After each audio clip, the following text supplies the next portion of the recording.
নমস্কাৰ প্ৰিয় বন্ধু বান্ধৱীসকল, অম্বুবাচীৰ পাছত যদি কোনো ব্যক্তিয়ে তিনিটা সংকেত পায় তেনে সেই ব্যক্তিৰ ক্ষেত্ৰত মাতা আদি শক্তিৰ জৰিয়তে লক্ষ্মী দেৱীৰ কৃপাত ধন ঐশ্বৰ্যৰ গৰাকী হোৱাৰ সুযোগ আহে।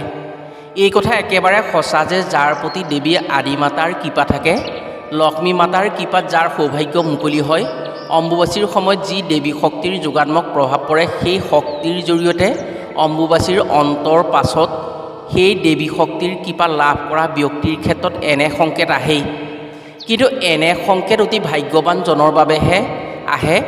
এনে সংকেত পালে কেতিয়াও আনক ক'ব নালাগে।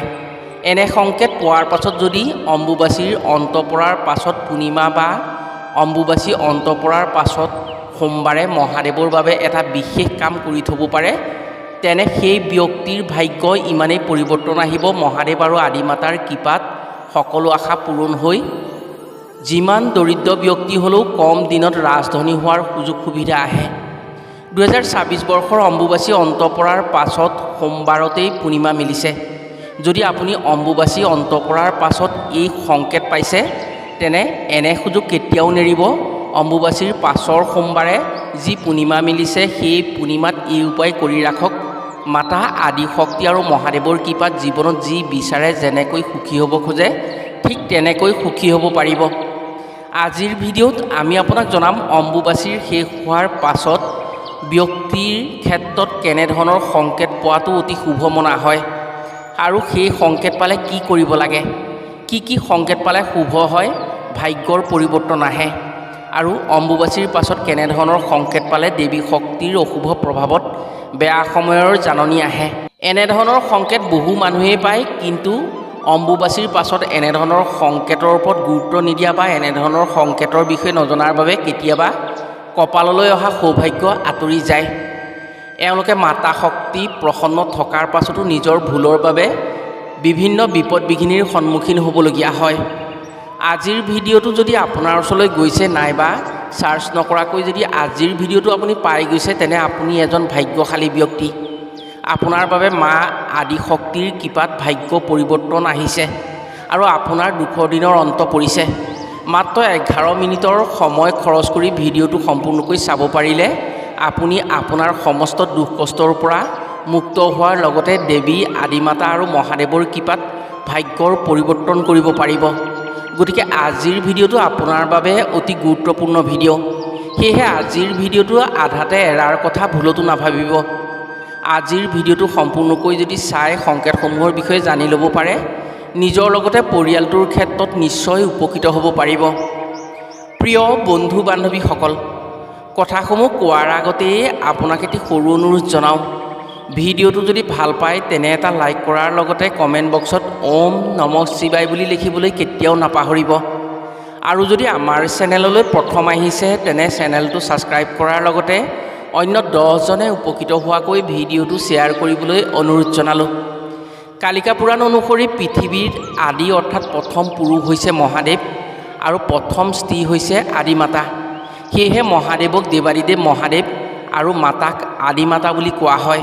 শাস্ত্ৰত উল্লেখ থকা অনুসৰি সকলো দেৱতাৰ ভিতৰত সৰ্বেসৰ্বা দেৱতা হৈছে দেৱাদিদেৱ মহাদেৱ, আৰু মাতাক সকলোতকৈ শক্তিশালী নাৰী ৰূপে অভিহিত কৰিছে। এই দুই মহাশক্তিৰ উৎস এক শক্তিৰ পৰাই উদ্ভৱ হোৱা বুলি শাস্ত্ৰত উল্লেখ আছে। সেয়েহে মহাদেৱ আৰু দেৱী আদিমাতাক সকলো দেৱতাই ভগৱান জ্ঞান কৰে আৰু সকলো দেৱতাৰ ভগৱান হয় তেওঁ। মহাদেৱ এই বিশ্ব ব্ৰহ্মাণ্ডৰ ভগৱান, দেৱতাৰো ভগৱান, মনুষ্যৰো ভগৱান। অপশক্তি, ভূত, প্ৰেত, গন্ধৰ্ব, কিন্নৰ সকলোৰে ঈশ্বৰ হৈছে দেৱাদিদেৱ মহাদেৱ। সেয়ে শাস্ত্ৰই মহাদেৱক সৰ্বেশ্বৰ বুলি কয়। অম্বুবাচীৰ সময়ত মাতা আদি শক্তিৰ দ্বাৰা সৃষ্টি হোৱা সৰ্বদেৱীৰ লগতে আই বসুমতীও ঋতুমতী হয়, আৰু এই অম্বুবাচীৰ সময়ত মাতা শক্তি জাগ্ৰত অৱস্থাত থাকে, আৰু সেই জাগ্ৰত অৱস্থাত থকা মাতাৰ আদি শক্তিৰ দ্বাৰা অম্বুবাচীৰ অন্তত মাতাৰ শক্তিৰ প্ৰভাৱত বহু ক্ষেত্ৰতেই ভাগ্যৰ পৰিৱৰ্তন আহে। যিসকলৰ বাবে ভাগ্যৰ পৰিৱৰ্তন আহি দেৱী মাতাৰ কৃপা পৰে, তেওঁলোকে অম্বুবাচীৰ অন্ত হোৱাৰ পাছত কিছুমান সংকেত পায়, আৰু সেই সংকেতবোৰ অতি গুৰুত্বপূৰ্ণ সংকেত, আৰু সেই সংকেতে জীৱনক পৰিৱৰ্তন কৰে। আপুনি অম্বুবাচী মানক বা নামানক বা দেৱী শক্তিক বিশ্বাস কৰক বা নকৰক, অম্বুবাচী শেষ হোৱাৰ পাছত যি লোকে এইবোৰ সংকেত পায় তেওঁলোকে মহাদেৱ আৰু মাতাৰ কৃপাৰ দ্বাৰা সৌভাগ্যশালী হোৱাৰ সুযোগ পায়। প্ৰিয় বন্ধু বান্ধৱীসকল, প্ৰথমে সংকেতসমূহৰ বিষয়ে জানি লোৱা আহক। যদি আপোনাৰ প্ৰতি মাতা শক্তি প্ৰসন্ন থাকে বা মহাদেৱৰ কৃপা থাকে, অম্বুবাচীৰ পাছত এইকেইটা সংকেত আহিবই। আপুনি পূজা প্ৰাৰ্থনা কৰক বা নকৰক, দুটা হ'লেও সংকেত আপুনি পাবই। যদি মাতা শক্তি আপোনাৰ প্ৰতি প্ৰসন্ন থাকে, ভগৱানৰ শক্তিয়ে আপোনাক এইবোৰ সংকেত দিবই। এনে সংকেত পালে ভুলতো অৱমাননা নকৰিব বা আনক নক'ব। কপাললৈ অহা সৌভাগ্য হেৰাই দৰিদ্ৰতাৰ কবলত পৰিব লাগিব। সেয়েহে এনে সংকেত পালে আপুনি মনে মনে থাকিব আৰু আজিৰ ভিডিঅ'ত কোৱাৰ দৰে আপুনি কামসমূহ কৰিব। এনে সংকেত পালে তেনে আপোনাৰ ভাগ্যৰ পৰিৱৰ্তন আহি যি আশা কৰে সেই আশা সঁচা হ'ব। অম্বুবাচী শেষ হোৱাৰ পাছত যদি আপোনাৰ ঘৰত অম্বুবাচীৰ পাছৰ পূৰ্ণিমাৰ ভিতৰত ফেঁচা চৰাইৰ প্ৰৱেশ হয়, তান্ত্ৰিক শাস্ত্ৰ, বাস্তুশাস্ত্ৰ আৰু আধ্যাত্মিক শাস্ত্ৰ মতে ই একেবাৰে শুভ সংকেত। এই সংকেতে আপোনাৰ ঘৰত লক্ষ্মী বাসৰ সংকেত দিয়ে। বহু মানুহে এনে সংকেত পায়ো নজনাৰ বাবে ঘৰত কৰিবলগীয়া কামসমূহ নকৰাৰ ফলত হাতলৈ অহা সুবিধা হেৰুৱাই পেলায়। ফেঁচা হৈছে মাতা লক্ষ্মীৰ বাহন। অম্বুবাচীৰ নিবৃত্তি হোৱাৰ পাছত যদি এই সংকেত পূৰ্ণিমাৰ ভিতৰত পাই যায়, তেনে এটা কাম কৰিব লাগে। তেতিয়া ধন ঐশ্বৰ্য বা ধন টকা পইচা অহাৰ বাটসমূহ মুকলি হৈ পৰে। যি কাম কৰিব সেই কামত ধন উপাৰ্জন বেছি হ'ব। এনে সংকেত পালে নিজৰ ঘৰত পুৱা গধূলি ধূপ বন্তি জ্বলাই মাতা লক্ষ্মীৰ বাবে পূজা প্ৰাৰ্থনা কৰিব লাগে। এনে সংকেত মাতা লক্ষ্মী প্ৰসন্ন হোৱাৰ সংকেত সূচায়। ইয়াৰ উপৰিও পূৰ্ণিমাত লক্ষ্মীনাৰায়ণক পূজা প্ৰাৰ্থনা কৰিব পাৰিলে লক্ষ্মী সন্তুষ্ট হয়। অম্বুবাচীৰ অন্ত হোৱাৰ পাছত যদি আপোনাৰ ঘৰলৈ ঝাৰু বেপাৰী আহে বা আপুনি নিবিচৰাকৈ কোনোবাই আপোনাক ঝাৰু দিয়ে, তেনে জানিব লক্ষ্মী দেৱীৰ পূৰ্ণ কৃপা আপোনাৰ ওচৰত পৰিছে। আপোনাৰ বাবে ভাল দিনৰ সূচনা হৈ পৰিছে। দুখৰ দিনৰ অন্ত পৰি সুখৰ দিনৰ আগমন হৈছে। তেতিয়া যদি আপুনি দুডাল ঝাৰু কিনি আনি পূৰ্ণিমাৰ দিনা সেই ঝাৰু দুডাল মনে মনে আনে নজনাকৈ নামঘৰ বা মন্দিৰত থৈ আহিব পাৰে, তেনে আপোনাৰ সৌভাগ্য নিশ্চিত হ'ব। মাতা লক্ষ্মীৰ কৃপাত ধন ধানৰ ক্ষেত্ৰত কোনোদিন নাটনি নহয়। সা সম্পদেৰে আপোনাৰ ঘৰ ভৰি থাকিব।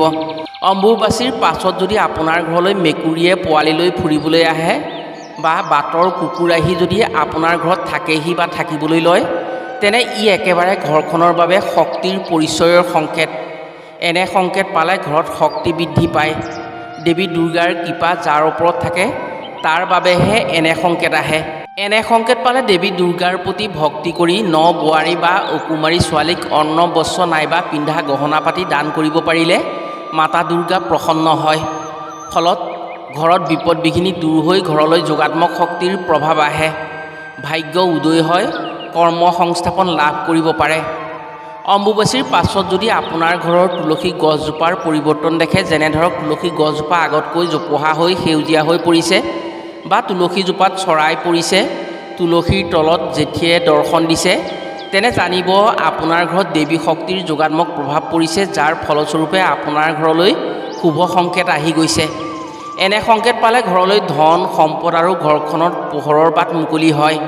এই সংকেত পালে প্ৰতি শুক্ৰবাৰে তুলসীৰ তলত ধূপ বন্তি জ্বলাই তুলসীক পূজন কৰিব লাগে। ইয়াৰ বিপৰীতে যদি কেনেবাকৈ আপোনাৰ ঘৰত থকা তুলসীজোপাৰ পাত ডাল আদি শুকাই গৈছে, তেনে বহু ক্ষেত্ৰত সাৱধান হোৱাৰ আৱশ্যকতা থাকে। এনে হ'লে সেই তুলসী গছ উঘালি নি পানীত বিসৰ্জন দিব লাগে। সেই ঠাইত নতুন তুলসী গছ ৰোপণ কৰিব লাগে। অম্বুবাচীৰ অন্ত হোৱাৰ পাছত যদি কেনেবাকৈ আপোনাৰ ঘৰলৈ সাপৰ আগমন হয় বা আপোনাৰ ঘৰৰ চৌহদত সৰ্পৰ দৰ্শন হয়, তেনে জানিব মাতা শক্তিৰ লগতে মহাদেৱৰ কৃপা পৰিছে আপোনাৰ ঘৰৰ ওপৰত।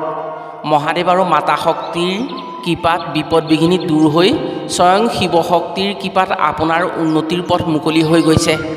এনে সংকেত পালে অম্বুবাচীৰ পাছত যি সোমবাৰ পৰে বা অম্বুবাচীৰ পাছত যি পূৰ্ণিমা পৰে, সেই পূৰ্ণিমাৰ দিনত শিৱ মন্দিৰত গৈ শিৱলিংগক জলাভিষেক কৰাব লাগে।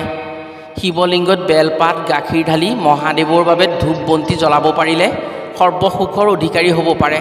এনে সংকেত পোৱা ব্যক্তিৰ ক্ষেত্ৰত ভাগ্যত সৌভাগ্য আহি ইমানেই পৰিৱৰ্তন আহে, যাৰ ফলত তেওঁ যি কাম কৰিব বা যি আশা কৰিব সেই আশাসমূহ পূৰণ হয়। ইয়াৰ উপৰিও অম্বুবাচীৰ পাছত যদি অঘৰী মহিলা বা জটাধাৰী মহিলা নাইবা হিজিৰা বা কিন্নৰ আপোনাৰ ঘৰলৈ আগমন হয় বা আপুনি এনে মহিলাক দৰ্শন পায়, তেনে জানিব আপোনাৰ দেৱী শক্তি শুভ আছে, আপোনাৰ প্ৰতি দেৱী শক্তিৰ দ্বাৰা শুভ বাৰ্তা আহি গৈছে।